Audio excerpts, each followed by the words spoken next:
Ngiyabingelela abantwana benkosi.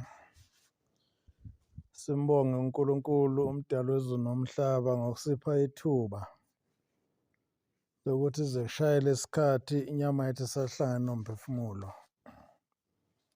Njengamanje siqeda inyanga ka-October,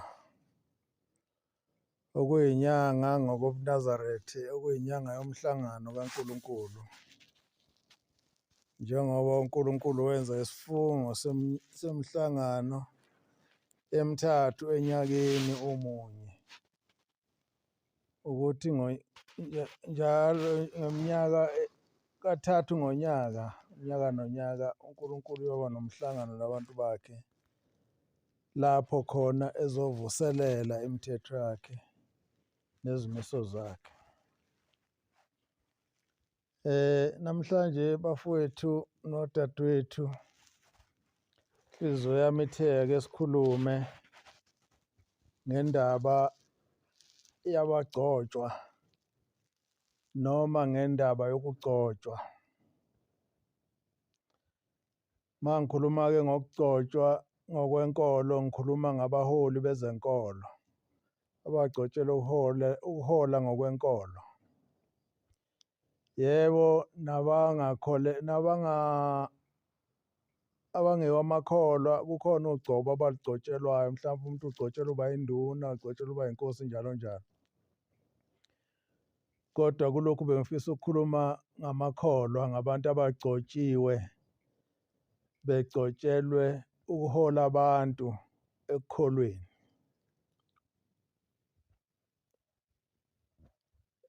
Bengifisa ukuthi mhlampe ngingakayiqali indaba yami-ke ngilunguze lapha eBhayibhelini, encwadini kaHezekiyeli, Hezekiyeli 33.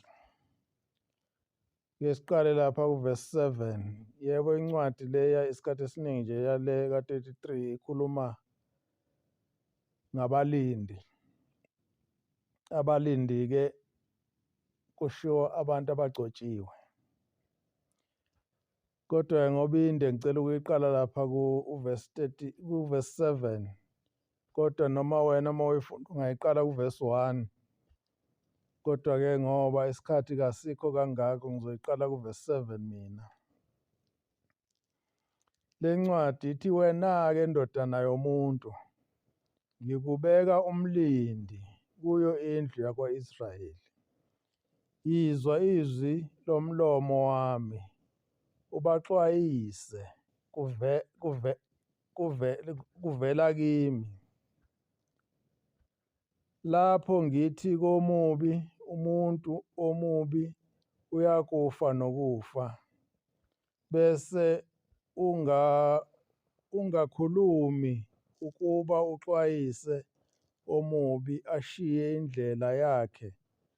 Lowo muntu omubi uyakufa ngenxa yobubi bakhe, kepha igazi lakhe ngiyakulibiza esandleni sakho.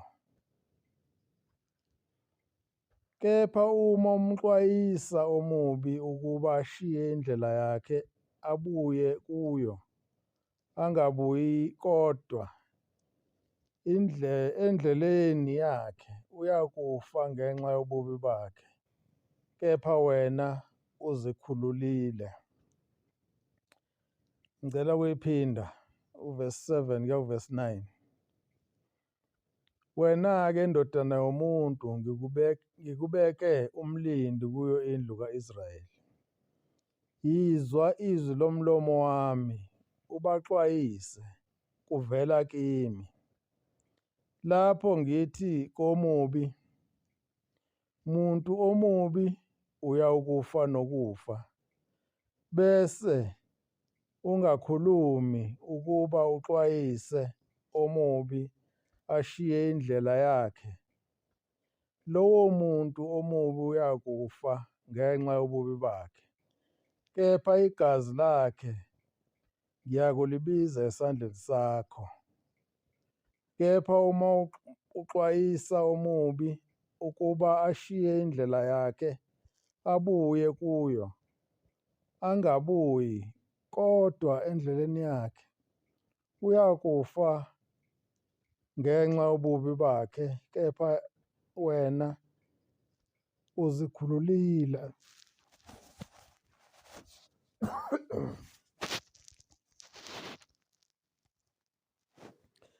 Le ncwadi ngithe uma ngiyibuka ngabona ukuthi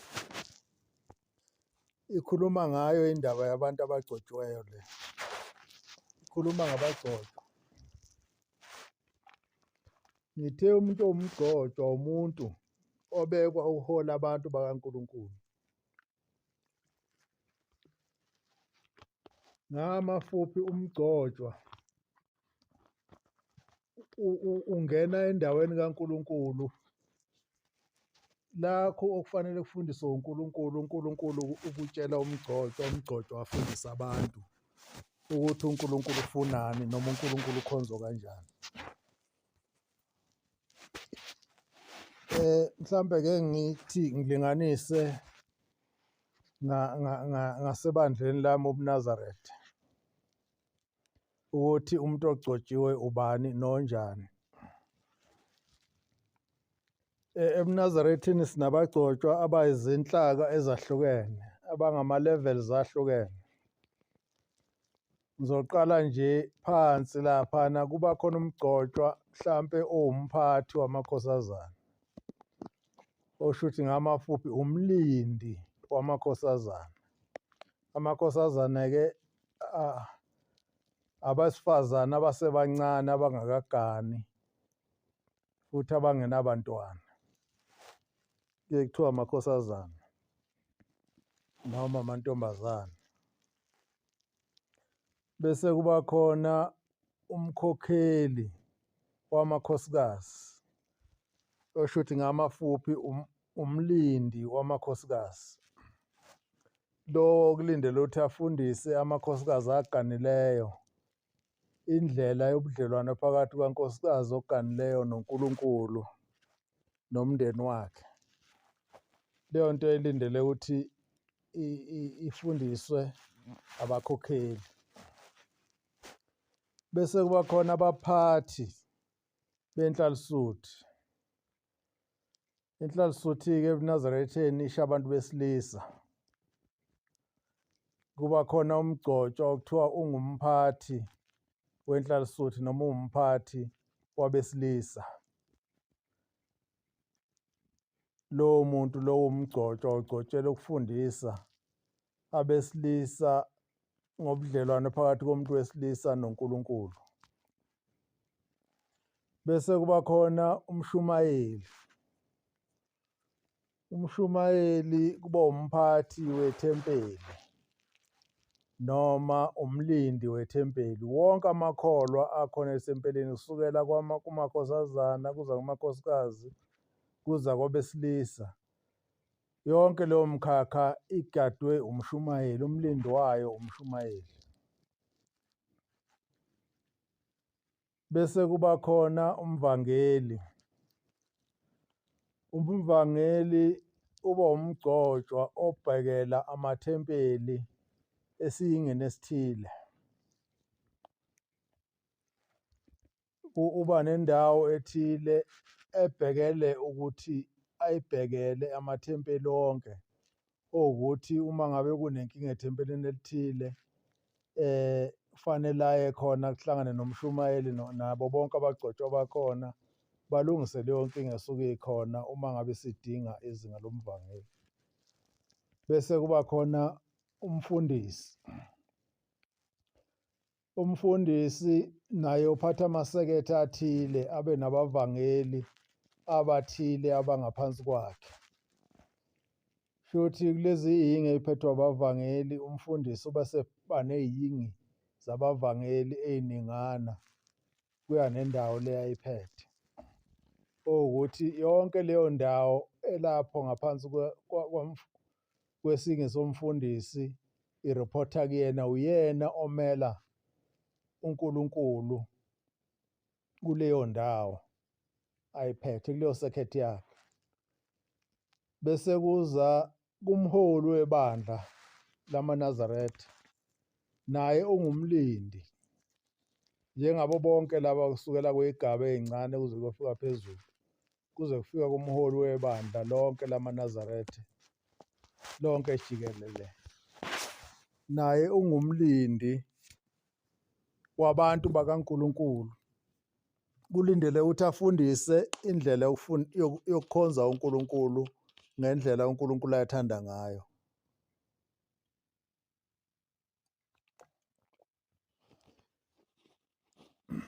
Manje-ke umgcotshwa njengoba ngithi uma esikhaleni sikaNkulunkulu, njengoba uNkulunkulu engumoya engakwazi ukukhuluma nawo wonke umuntu, uNkulunkulu wathatha wenza imithetho yokuthi yena ubudlelwane phakathi kwakhe nomuntu bumi kanjani. Wabe sebeka abantu-ke abazoba abalindi baleyo mthetho. Ukubona ufundisa okokuqala, ufundisa ngemithetho kaNkulunkulu, umsebenzi lo wabagcotshwa. Ukuthi umgcotshwa uma ngabe emaphambi kwabantu, into ephambili kuyena kufanele ayenze ukufundisa abantu ngendlela yokukhonza uNkulunkulu. Kufanele afundise abantu ngobudlelwane phakathi komuntu noNkulunkulu. Kuzo zonke lezi zigaba engiyibalile, kuwumsebenzi womgcotshwa ukufundisa lokho. Kuwumsebenzi womgcotshwa ukubona abantu abaphula imithetho kaNkulunkulu, mhlawumbe abasebandleni aliphethe, abaphula imithetho kaNkulunkulu ngamafupha abenza isono, ngoba ukwephula umthetho kaNkulunkulu kuwukwenza isono.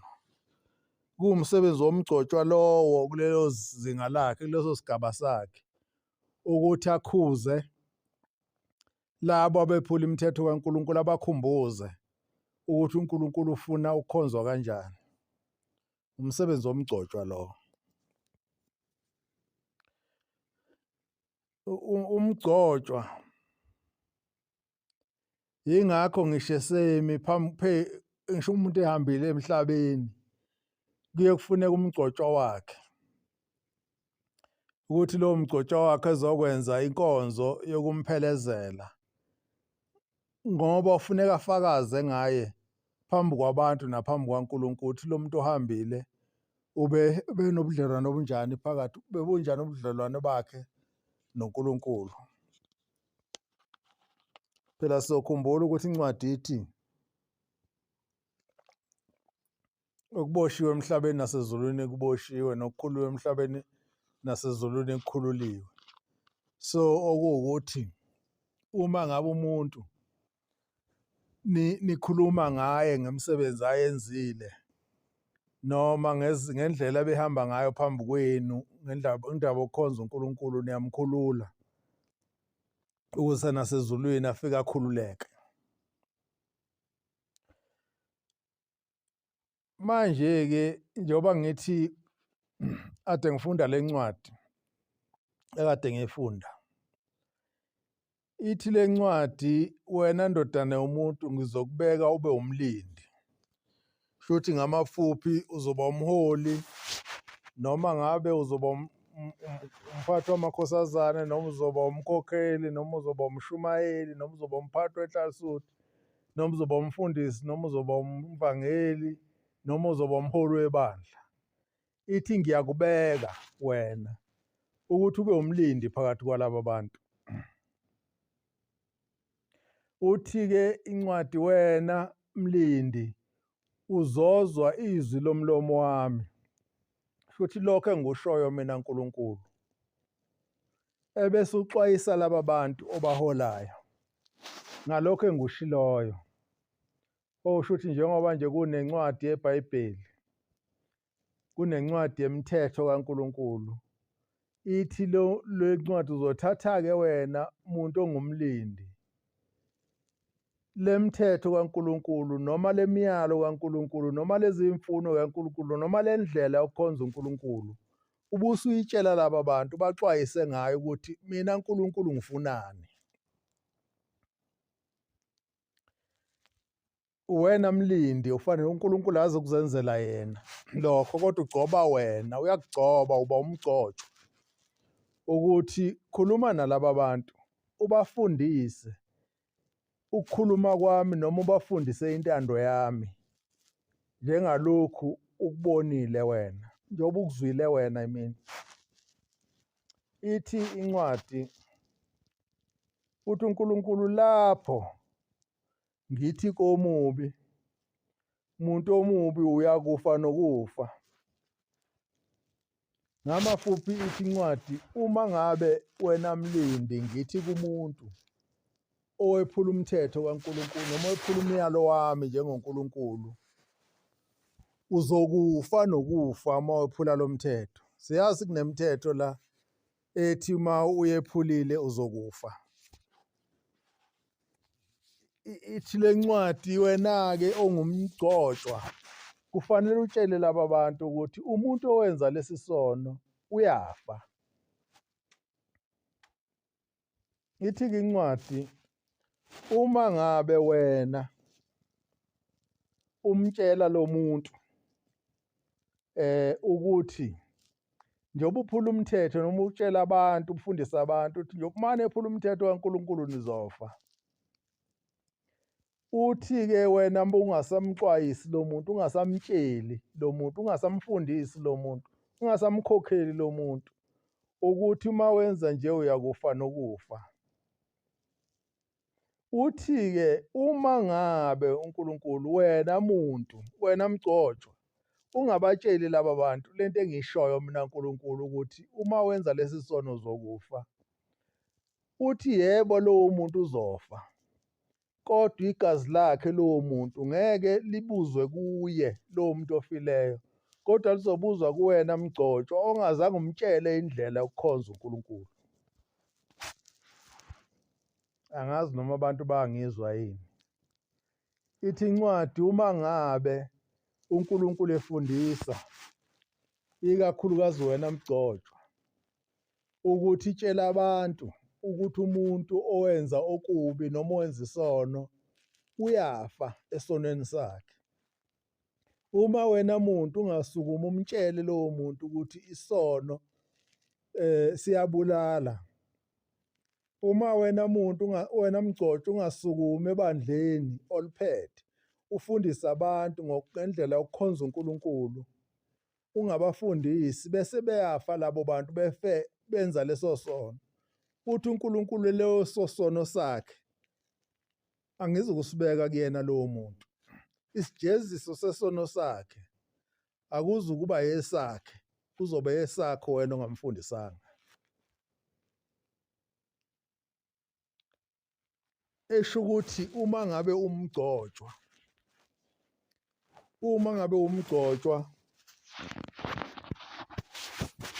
nelanga lokwehlulelwa on a judgment day, wena uyohlulelwa ngezinto ezimbili. Uyokwehlulelwa ngezono ozenzile wena, uphinde wehlulelwe nangezono ezenziwe abantu obaholayo. Uma labo bantu obaholayo befe benza izono, ungabaxwayisanga wena ukuthi lento abayenzayo iyisono.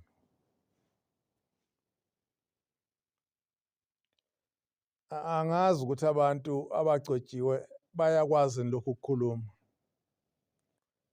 Ngoba ngibuza kanjalo ngoba sengibona abantu abagcotshiwe kunokuba bakhulume ngentando kaNkulunkulu nangemthetho kaNkulunkulu, kodwa befuna ukukhuluma ngezimangaliso ezenziwa uNkulunkulu.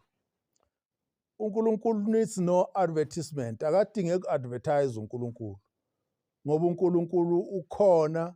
uNkulunkulu umdali wakho konke okuphilayo nokungaphili ukhona, akadingi ukuthi uzuma-advertise. Kodwa kuphela uNkulunkulu ulindele ukuthi wena tshela abantu wena ukuthi uNkulunkulu ufunani kubona. Njengoba wamdala nje umuntu, wamdalelani, ufunani-ke kuyena uNkulunkulu. Ungamtsheli umuntu ukuthi hayi uNkulunkulu wavusa isishosha, uNkulunkulu wavula impumputhe, uNkulunkulu wadala izulu nomhlaba. Tshela umuntu ukuthi right, umzulu nomhlaba likhona ladalwa uNkulunkulu, kodwa-ke yena uNkulunkulu wayekudalelani lokho.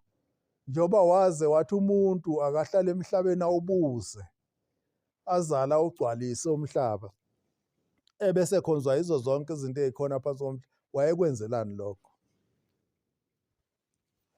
Wayekwenzelani? Lokho kufanele kufundiswe umgcotshwa, umsebenzi womgcotshwa lo.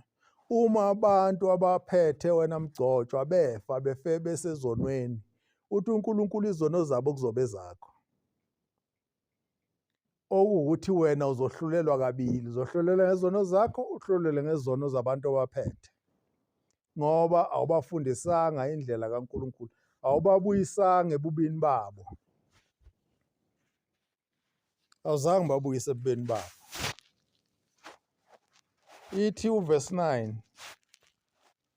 uthi uverse 9 la, kepha uma umxwayiso omubi ukubashiye indlela yakhe embi, abuye kuyo, kodwa lowo muntu angabuyi endleleni yakhe embi, lowo muntu uyakufa ngenxa yobubi bakhe.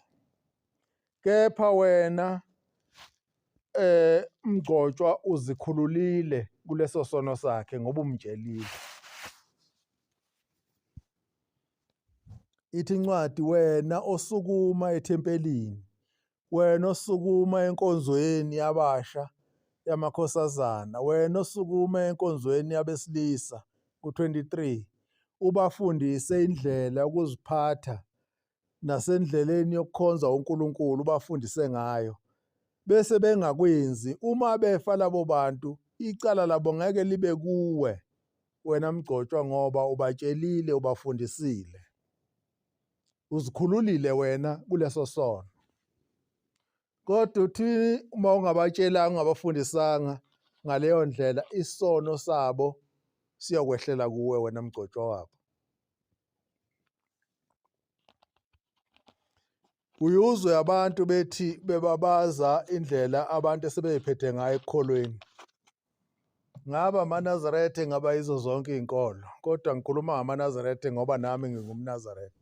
Nami ngigcotshelwe ukukhuluma indaba kaShembe, ngigcotshelwe ukufundisa indlela kaNkulunkulu esayifundiswa uShembe. Uzwa abantu esukuma enkonzweni ize phele inkonzo engakaze afundise ngomthetho kaShembe, ngomthetho kaNkulunkulu. Akaze afundise ngawo, kodwa kuphela nje ebabaza ukuthi uShembe wafika endaweni yangakithi wenza ukuthi, wenza ukuthi, wenza ukuthi, wenza ukuthi. Umbuzo usekutheni-ke, kuyambuyisa yini lowo muntu ekoneni? Kuyambuyisa yini lokho umuntu ekoneni? Noma uzophenduka azoba umNazaretha ngoba ezwa lezi zinto ezishoyo zeyimangaliso, kodwa angaguquki ekoneni kwakhe, aqhubeke edla isono, because awumtshelanga wena ukuthi isono kuyisono ukwephula umthetho kaNkulunkulu. Awumfundisanga umthetho kaNkulunkulu. Wawusumtshela ukuthi ukwephula lo mthetho kaNkulunkulu kuyisono esibulalayo. Aqhubeke umuntu aphuze utshwala, aqhubeke umuntu abheme ugwayi, aqhubeke umuntu aphathe imithi, aqhubeke umuntu abe nenzondo nabanye abantu, because awumtshelanga wena, kodwa umtshele nje ukuthi hawu Shembe wafika endaweni ethile wenza ukuthi, wenza ukuthi, wenza ukuthi. Ithi incwadi, uma ngabe umuntu ogcoshiweyo kufa umuntu endaweni ayiphethe, efa nesono, ebesenza mhlawumbe ubethakatha, mhlawumbe ubulala abantu, dlisa abantu poison, mhlawumbe ubefeba, ilala namadoda abantu, nomfazi nendoda ilala nabafazi babantu. Ungamkhuzi wena lowo muntu, uyazi lowo muntu wenza izinto uNkulunkulu angayithandi, ebese yafa lowo muntu. Uthi uNkulunkulu leso sono sakhe sikuwe wena mgcotshwa wakhe, uyofika uphendule ngaso. Uyabona ukuthi-ke manje siyasuka kuyena, ngoba uzothi lo muntu mina ngangingazi, umgcotshwa wami akaze angitshele lutho ukuthi kanti lokhu akwenziwa umntwana osethatha isifungo sobuNazaretha. Angazi ukugcotshwa. Ngikhumbule enye ilokhuzana intshumayelo wabamkhulu okuthiwa wabuza abantu abasebegcotshiwe ukuthi hawu nawe sibanibani sogcotshiwe, nawe sibanibani ugcotshiwe. Awu ukube kuya ngami ngabe ngiyakhala nginina ngoba lokho kugcotshwa kwenu kusho izinto ezimbili phakathi ukuthi uyaphuma esihogweni noma uyangena esihogweni, ngoba abantu abaholayo bangakufaka esihogweni ngokuthi benza izono, wena lezo zono ungabakhozi kuzo, lezo zono bese zibhalwa kuwe ngoba wena ubakhuza uyabesaba, mhlawumbe ngoba benikela kakhulu. Bona ukuthi uma ubakhuza ubatshela ukuthi la ekhaya utshwala buphuzwa, uzobe usubaxosha behambe nemali yabo. Kuwumthwalo wakho wena mgcotsho ufundisa abantu indlela yokukhonza uNkulunkulu, hhayi indlela yokuba ngoba uyubone ngisho ey'nkonzweni lezi engiyuza amaNazaretha, ivangeli elishumayelwa khona ivangeli le-prosperity. I-prosperity-ke ilokhu ukuthi inzuzo, ibandla lenzuzo, ukuthi uma ngizothini, i-motivation, njengalokhu we-motivation ukuthi ungakhathazeki ngabakuzondayo, uNkulunkulu uzolideka itafula phambi kwey'tha zakho, noma lokho bekuthathwe izikhonyane kuzobuya sekuphindiwe, kodwa ungatshethi uzobuya sekuphindiwe uma kwenze njani. Ngoba phela uNkulunkulu uyasho ukuthi uma ngabe ugcina imiyalo yakhe uzokunika izibusiso zakho konke okuthintayo nokwenzayo kube nesibusiso ngoba ugcina imiyalo yakhe, wenza intando yakhe. It's not about prosperity, about inzuzo izuzayo wena. Uzethi uJesu ngicabanga ukuthi uMateyu 6 uthi qalani nifule kuqala intando kaNkulunkulu, konke kokunye sekuyonehlela. Kuyehlela kuphela abantu abenza intando kaNkulunkulu. Enye lapha ngicabanga ukuthi koMateyu 9 or something ithi uNkulunkulu akawulaleli umthandazo wesoni. Noma ngabe kuthiwa uyigqokile ingubo emhlophe kodwa uma uyisoni uNkulunkulu akawulaleli umthandazo wakho ngoba uyisoni. Ukuthi njengoba uyisoni nje, uma ngabe umgcotsho wakhe engakukhuzi wena ngokwezono zakho, leso sono sakhe lo mgcotsho sakho, leso sono sokwehlela kumgcotsho wakho ngoba akaze akuhlalise phansi akukhuze ngesono osenzayo. Bengithi-ke mhlampe ake ngikhulume lokho namhlanje ngixwayisa abantu abagcotshiweyo ukuthi ukugcotshwa is not about i-pride noma i-character noma inani nani, kodwa ukugcotshwa kuwukuma esikhaleni sikaNkulunkulu ufundise abantu intando kaNkulunkulu ukuze ngomhla wokuphela uNkulunkulu athokoze ngokufa kwabo. Ngoba uma ubuka ezansi kule ncwadi ithi uNkulunkulu akathokozi ngokufa komuntu, ngokufa kwesoni. uNkulunkulu akathokozi ngokufa kwesoni. Uma isoni sifa sisezonweni uNkulunkulu akakuthandi lokho, ngoba uNkulunkulu akathandi kube khona abantu abalahlwayo ngenxa yezono. Ingakho-ke ngithi wabeka abagcotshwa ukuze abagcotshwa benze sure ukuthi akukho umuntu olahlwayo ngenxa yezono.